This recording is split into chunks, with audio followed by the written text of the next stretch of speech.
ہمارے سندھ کی خوش قسمتی یہ ہے کہ یہ جو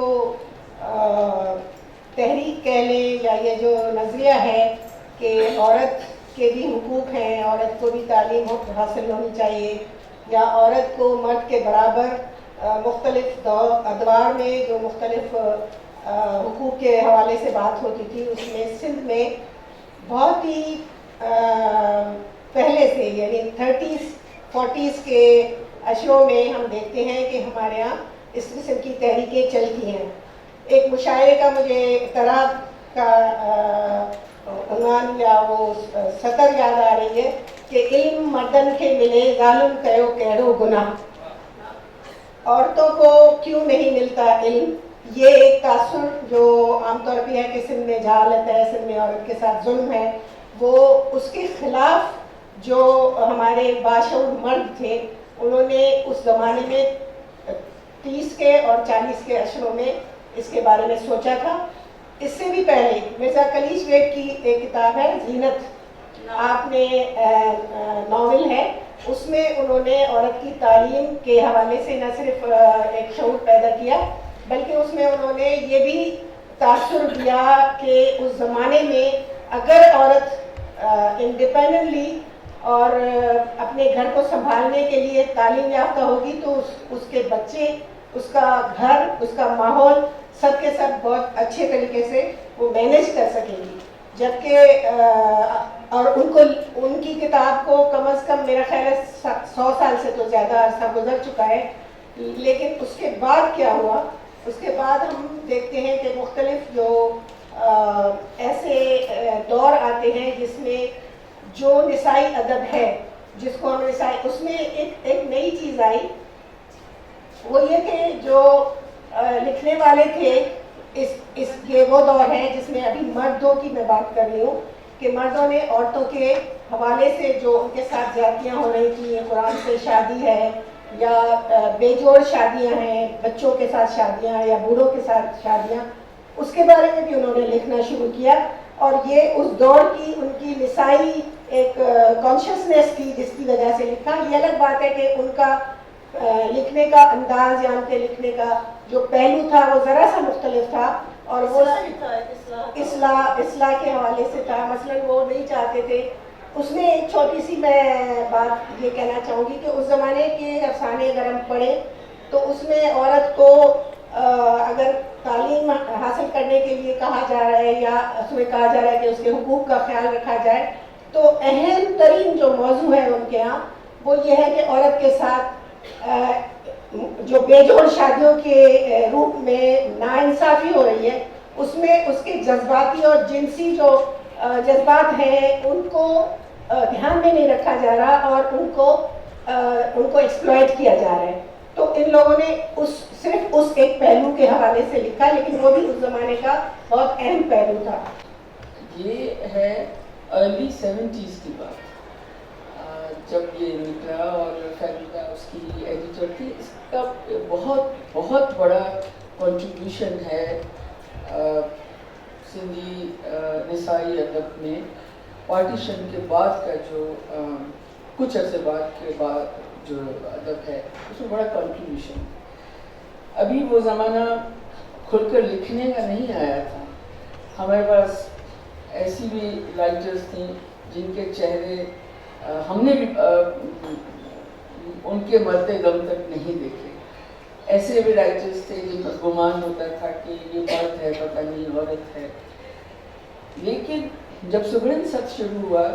تو ایک ہجوم لکھنے والی لڑکیوں کا، جو ظاہر ہے کہ اس زمانے میں ینگ لڑکیاں تھیں، ان کا ایک ہجوم نکل آیا اور اس میں وہ کہانیاں لکھی گئی۔ اوبویسلی ایڈیٹر نے جس طرح سے ان کو سامنے لائی، ایک چیز یہ تھی۔ دوسری چیز جو آپ نے پوچھی، وہ کہانیاں میں بڑے فخر کے ساتھ آپ لوگوں کے ساتھ شیئر کروں کہ وہ کہانیاں ایسی نہیں تھی جیسی ہم پاکستان میں خواتین کے ڈائجسٹوں میں دیکھتے ہیں۔ ان کہانیوں کا ہیرو نہیں تھا، ان کہانیوں میں مرسڈیز گاڑی میں بیٹھا ہوا ہیرو اور غریب لڑکی کا رومانس اور آخر میں دونوں کی شادی، یہ وہ کہانیاں نہیں تھیں. ان کہانیوں نے ایک بہت بڑی لہر جو ہے بیداری کی، سماج میں ایک بہت بڑی تبدیلی. خود میں نے اس میں لکھا، جیسے یہ بتا رہے ہیں. اپنے لکھنے کی میں بات بتاؤں کہ ایک چھوٹا سا واقعہ ہے کہ اس کا لیول کیا تھا، ہلال پاکستان اخبار کا اور سگرن ستھ کا، اس کا لیول کیا تھا کہ ہلال پاکستان اخبار کے جو ایڈیٹر تھے وہ سراج میمن تھے. سندھی ادب کا اپنا سب کو پتہ ہے، بہت بڑا نام ہے سندھی بولی کے لیے اور اس پر بڑا ان کا کام ہے. وہ اس کے چیف ایڈیٹر تھے. فہمیدہ سگرن ستھ چلاتی تھی. میں نے پہلی دوسری کوئی پہلی تو نہیں تھی، دوسری میری کہانی ہوگی. میں نے ایک کہانی لکھی حویلی شریف، حویلی شریف کے نام سے. یہ میری دوسری سندھی کہانی ہوگی. کہانی چھپ گئی. سندھ کے بہت بڑے پیر و جاگیردار، بہت بڑے، بہت پاورفل، پیپلز پارٹی پر جن کا بہت زیادہ انفلوئنس، انہوں نے سیدھا یہ اخبار بھٹو صاحب کے زمانے میں نکلا، پیپلز پارٹی کی طرف سے آیا، تو ڈائریکٹلی بھٹو صاحب کے پاس شکایت انہوں نے کی کہ یہ کیا چھپ رہا ہے، یہ ہمارے گھروں کی کہانیاں بنائی جا رہی ہیں. وہاں سے وہ بات ایڈیٹر تک آئی، سراج صاحب تک. میرے اپنے کزن بھی اسی اخبار میں کسی اچھے اس پر ذمہ داری کے عہدے پر تھے. انہوں نے مجھے یہ بات بتائی کہ یہ معاملہ وہاں سے سراج صاحب تک آیا کہ اس رائٹر کو یہ بند کرو جو یہ چھپا ہے. ایک رائٹر جس نے اپنی زندگی کا دوسرا افسانہ لکھا اور میں کوئی 16 سال کی ہوئی زندگی. سراج نے کہا کہ میں یہ نہیں کر سکتا، میں نہیں روک سکتا یہ جو چھپا ہے. اور اس کے بعد بھی مجھے روکا نہیں گیا اور میں نے اسی سگرن ستھ میں کھل کر لکھا. میں اپنے لیے بھی سمجھتی ہوں اور میرے یہ بھی اس کی تائید کریں گی کہ میں سمجھتی ہوں کہ اگر سگرن ستھ کی طرف سے، فہمیدہ کی طرف سے مجھے انکریج نہ کیا جاتا تو میں شاید رائٹر ہوتی بھی مگر میں سندھی کی رائٹر نہ ہوتی، اور یہ میری بہت بڑی بدنصیبی ہوتی. ڈاکٹر فہمیدہ حسین اور سگرن ستھ یہ PhD کا تھیسس ہے اور اس کا ہے جس کو ہم یہاں پر اس پر بات کرنے کی کوشش کر رہے ہیں. اور واقعی یہ ایک بہت بڑا کنٹریبیوشن ہے. اور اس کے علاوہ فہمیدہ، اور کیونکہ اس پر بات ہو گئی ہے تو میں آپ کے سوال دوسرے حصے پہ زیادہ جاؤں گی. لیکن میں یہ چاہوں گی کہ اس بات پہ ہم پہلے بات کر رہے تھے کہ سگرن ستھ کی طرف سے ایک سوشل موومنٹ جنریٹ ہوئی، تو تھوڑا اس پہ بھی آپ بات کریں. جی، اس میں ہمارے ذہن میں یہ خاکہ واضح ہو کہ ایک عورتوں کا ایک پرچہ نکلا، اس کے اثرات کہاں تک گئے اور کیا تاریخ میں کنٹریبیوشن ہے. اور اس میں یہ تھا کہ ایک میں بھی جو ہے اس صفحے کی پیداوار ہوں، اور اس میں یہ تھا کہ اس ایک صفحہ جو تھا جس میں ہفتے میں ایک دفعہ نکلتا تھا، وہ ایک تحریک بن گیا. اور اس میں عورتیں جو ہیں وہ باقاعدہ نہ صرف ان کا کہانی، شاعری یہ سب چھپتا تھا، پھر اس پر تنقید ہوتی تھی جو خط چھپتے تھے. اور وہ اس کے بعد پھر ان لوگوں نے ان کو سب کو ملانے کے لیے ایک پروگرام کیا جو حیدرآباد میں ہوا تھا، جہاں پر پہلی دفعہ پتہ نہیں کیسے دیہاتوں سے عورتیں جو شاید حیدرآباد بھی پہلی دفعہ آئی تھی، وہ مائک کے سامنے کھڑی ہوئی، انہوں نے بات کی اور ان لوگوں نے جو ہے اس پر بحث کیا. تو یہ ایک طرح سے بڑی تحریک تھی. اور اس میں فہمیدہ کے ساتھ کچھ خاموش کردار جو ان کی بیک بون تھے، انیسہ رحمان یہ بھی بیٹھی ہوئی ہیں. تو اس طرح سے ان میں خواتین میں اس قدر جذبہ تھا، اور وہ ایک کریم جو صفحے سے نکلی جو ابھی تک ہمارے ادب میں شبنم موتی ہے، سلطانہ وقاصی ہیں اور بہت سارے نام ہیں وہ ہے. اچھا، دوسری بات یہ تھی کہ اب میں یہ بات کروں گی کہ سگرن ستھ سے بھی پہلے یہ جو ایک طرح سے تحریک چلی ہے، یہ ماروی رسالہ جو ہے، اور اس سے بھی پہلے ہاں اس سے بھی پہلے یہ تحریک ہوئی کیونکہ اردو اور سندھی ادب کی اگر ہم ان کو ملائیں تو کوئی زیادہ فرق نہیں ہے. ہم ایک ساتھ یا کچھ عرصہ بعد ہمارا سفر بھی اسی طرح سے چل رہا تھا. تو 1857 کے بعد آزادی کے جنگ کے بعد جو ایک بہت زیادہ دقیانوسی خیالات پیدا کیے جا رہے تھے اور اس کے ریئیکشن میں اس کے رد عمل کے طور پر جو روشن خیالی کی مہم چلائی گئی تھی وہ یہ سب اس کا ایک طرح سے حصہ بنتا ہے. مرزا خلیج بیگ ہمارے پاس ڈپٹی نذیر احمد تھے کی طرح سے تھے اور انہوں نے اور ان سے بھی ڈپٹی نذیر احمد سے بھی زیادہ ان کا پروگریسو سوچ تھی کیونکہ اکبری عسکری کا رول اس طرح سے نہیں تھا. اس میں اگر ایک باشعور لڑکی زینت ہے تو وہ سوچتی بھی ہے اور وہ تو اس طرح